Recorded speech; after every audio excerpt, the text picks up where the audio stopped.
उम्मीद करता हूँ कि आप सब भी खैरियत से होंगे। अल्लाह पाक आप सबको हंसता मुस्कुराता रखे, आमीन। नाज़रीन, मेरे आज के वजीफे का मौक़िफ़ है, अगर औलाद की ख्वाहिश हो और कामयाबी ना मिल रही हो तो नमाज जुमा के बाद कुरान पाक की सूरत की तिलावत करें। इंशाअल्लाह इस सूरत की अल्लाह के नज़दीक बहुत अहमियत है और इसके पढ़ने का बहुत ज़्यादा अजर व सवाब रखा गया है। बाज़ रवायात में आता है कि एक दफ़ा इस सूरत को पढ़ने से 10 कुरान पाक पढ़ने के बराबर सवाब मिलता है।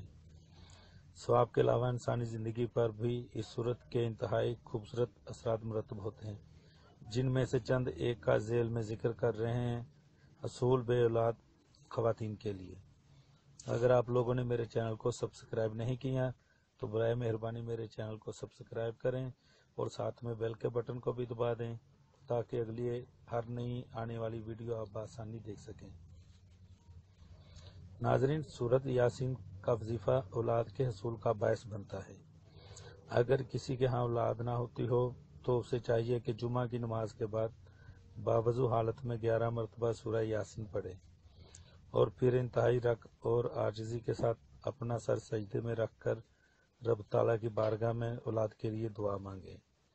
हक ताला ने चाहा तो इंशाअल्लाह जल्द ही मुराद पूरी हो जाएगी और तब ताला नेक और साले औलाद से नवाजेगा। अगर मुराद पूरी होने की उम्मीद पैदा हो जाए तो इस अमल को तर्क ना करे। तो नाजरीन, यह था मेरा आज का वजीफ़ा। अगली बार फिर मिलूंगा एक नए वजीफे के साथ। तब तक के लिए